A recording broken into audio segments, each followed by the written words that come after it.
চাওক প্ৰাৰ্থী কোন হয় ডাঙৰ কথা নহয়। মাননীয় প্ৰধানমন্ত্ৰী নৰেন্দ্ৰ মোদী ডাঙৰীয়াৰ হাত শক্তিশালী কৰিব লাগে। আৰু আমি ইমান দিনে যিহেতু এগৰাকী বিৰোধীয়ে ইয়াৰ পৰা নিৰ্বাচিত হৈ আহিছে, আমি আশা ৰাখিছোঁ যে মোদী ডাঙৰীয়াৰ কাষতে বহিব পৰা এজন সাংসদ মিত্ৰজোঁটৰ পৰা যি দলৰে নহওক কিয়, ভাৰতীয় জনতা পাৰ্টীয়ে হওক বা অসম গণ পৰিষদে হওক বা UPPL হওক, যি দলৰে নহওক কিয় তাৰ কাৰণে আমাৰ গাঁৱৰ ৰাইজকে হওক বা টাউনৰ ৰাইজৰ লগতে আমাৰ দলীয় সংগঠন সুদৃঢ় কৰিছোঁ। আনকি আমাৰ অহা 18 তাৰিখে আমাৰ মণ্ডল সভাপতিসকলে শক্তি কেন্দ্ৰৰ লগত আলোচনা কৰি পেলাই এখন সভা ৰাখিছোঁ। 25 তাৰিখে আমাৰ যিমান পৃষ্ঠা প্ৰমুখ আছে, পৃষ্ঠা প্ৰমুখসকলৰ এখন সভা হ'ব, প্ৰতিটো শক্তি কেন্দ্ৰতে সভা হ'ব। গতিকে এই সংগঠনটো আমি এইকাৰণে কৰিছোঁ যে প্ৰাৰ্থী কোন দলৰ হয় সেইটো আমাৰ কাৰণে ডাঙৰ কথা নহয়। আমাৰ কাৰণে ডাঙৰ কথা হৈছে কি, কোকৰাঝাৰত মোদী ডাঙৰীয়াই নিৰ্বাচনত অংশগ্ৰহণ কৰিব, কাৰোবাৰ শৰীৰটো ব্যৱহাৰ কৰিম, কিন্তু ভোট খেলিব ইয়াতে মোদী ডাঙৰীয়াই খেলিব। আৰু মই যিমান দূৰ জানো বা যিমান দূৰ মোৰ বিশ্বাস আছে বা জনসাধাৰণৰ পৰা যি সঁহাৰি পাইছোঁ, নিশ্চিত ৰূপত এইবাৰ মিত্ৰজোঁটে এই আসনটো দখল কৰিব। আৰু মিত্ৰজোঁটৰ বিশেষকৈ ভাৰতীয় জনতা পাৰ্টীৰ যিহেতু ৰাষ্ট্ৰীয় সমিতি আছে আৰু অসম গণ পৰিষদ দলৰ কেন্দ্ৰীয় সমিতি, গতিকে অসম গণ পৰিষদৰ চিটটো ক'ত কোনে পায় তেওঁলোকে আলোচনা কৰিব। ঠিক তেনেকুৱাকৈ UPPL দলৰো যিহেতু কেন্দ্ৰীয় সমিতি আছে, গতিকে UPPL দলৰ কেন্দ্ৰীয় সমিতিৰ প্ৰমোদ বড়ো ডাঙৰীয়া আৰু ইপিনে আমাৰ JP নাড্ডা ডাঙৰীয়াই আগন্তুক দিনত আলোচনা কৰি এইটো যদি UPPLক দিয়ে তেতিয়াও আমাৰ আপত্তি নাই, AGPক দিলেও আপত্তি নাই, BJPক দিলেও আমাৰ আপত্তি নাই, ভালে পাম। গতিকে যোনে নহওক কিয় মিত্ৰজোঁট এইবাৰ ইয়াৰ পৰা জিকিব। এইবাৰ কোকৰাঝাৰ লোকসভা সমষ্টিত দুবাৰকৈ সাংসদ নৱকুমাৰ শৰণীয় দাবী কৰি আছে, তেখেতে তৃতীয়বাৰৰ কাৰণে বিজয়ী হ'ব।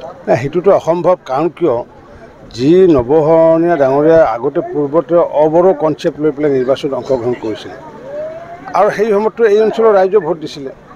কিন্তু এতিয়াতো এই অঞ্চলৰ ৰাইজে বিজেপিমুখী। কাৰণ কিয়, এই অঞ্চলৰ ৰাইজে দেখিছে মাননীয় প্ৰধানমন্ত্ৰী নৰেন্দ্ৰ মোদী ডাঙৰীয়াৰ বিচক্ষণতা আৰু সৰ্বস্পৰ্শী সৰ্বব্যাপী আঁচনিৰ এইটো কাম কৰিছে। ঠিক তেনেকুৱাকৈ আমাৰ মুখ্যমন্ত্ৰী ডক্টৰ হিমন্ত বিশ্ব শৰ্মা ডাঙৰীয়াই সৰ্বস্পৰ্শী সৰ্বব্যাপী আঁচনিৰে যিহেতু কাম কৰিছে, গতিকে ৰাইজে বুজি পাইছে ভোট কাক দিব লাগে। আৰু ৰাইজে এইটো জানে যে দেশৰ যি উন্নয়ন হৈছে, অসমৰ যি উন্নয়ন হৈছে, এই ক্ষেত্ৰত চাই পেলাই সমূহ ৰাইজে এইবাৰ ভাৰতীয় জনতা পাৰ্টীৰ বা মিত্ৰজোঁটক ভোট দিব। আৰু বিশেষকৈ আমাৰ নৰেন্দ্ৰ মোদী ডাঙৰীয়াক ভোট দিব। কাৰণ তিনিখন চৰকাৰৰ যি গতি, নৰেন্দ্ৰ মোদী ডাঙৰীয়াৰ চৰকাৰখন, হিমন্ত বিশ্ব শৰ্মা ডাঙৰীয়াৰ চৰকাৰ, প্ৰমোদ বড়ো ডাঙৰীয়াৰ চৰকাৰ, এই তিনিটা ট্ৰিপুল ইঞ্জিনৰ চৰকাৰ ইয়াতে কোকৰাঝাৰত। গতিকে ট্ৰিপুল ইঞ্জিনৰ চৰকাৰখনৰ লগতে ৰাইজ থাকিব, এইটো মই নিশ্চিত। কমলাক্ষ আৰু বসন্তৰ পিছত বিজেপিলৈকে কোন কোন আহিব পাৰে এতিয়ালৈকে? এতিয়া চাওক, ঘটনা হৈছে কি, দুই এজনক বাদ দি পেলাই মই যিমানখিনি জানো, দুই এজনক বাদ দি পেলাই সেইটো আপোনাৰ কংগ্ৰেছ দলৰে হওক বা BPFৰে হওক বা অন্য দলৰে হওক, সকলোৰ লগত মানে লাইন ক্লিয়াৰ আছে। হিমন্ত বিশ্ব শৰ্মা ডাঙৰীয়াই যিদিনাই গ্ৰীণ ছিগনেল দিব সেইদিনাই গোটেইবোৰ আহি পেলাই ভৰ্তি হৈ যাব, এইটো মই নিশ্চিত। দুই এজনক বাদ দি পেলাই সকলোখিনি হিমন্ত বিশ্ব শৰ্মা ডাঙৰীয়া একেবাৰে নখ দৰ্পণত আছে। তেওঁ খালি ইংগিত প্ৰদান কৰা ৰৈ আছে, ঠেং দাঙি আছে। বিজেপি UPPৰ লগত মিত্ৰতা আছে। BTRত আৰু কোনোবা দলৰ লগত মিত্ৰতা হোৱাৰ সম্ভাৱনা আছে নেকি? এতিয়া আমাৰতো BJP UPPL আৰু আমাৰ হেৰিৰ লগত অসম গণ পৰিষদৰ লগত BTRতে, গতিকে তেওঁলোকৰ লগত আমাৰ মিত্ৰতা আছে। আৰু কি আছে, GSP লগত আমাৰ মিত্ৰতা আছে।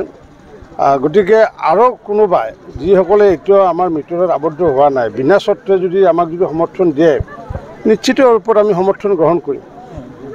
BTRত থকা যিবোৰ ৰাজনৈতিক দল আছে, আমাক যদি বিনা স্বত্বে তেওঁলোকে যদি আমাক সমৰ্থন যদি জনায় যে মোদী ডাঙৰীয়াৰ স্বাৰ্থত, কোনোবাই যদি কয় যে মোদী ডাঙৰীয়াৰ স্বাৰ্থ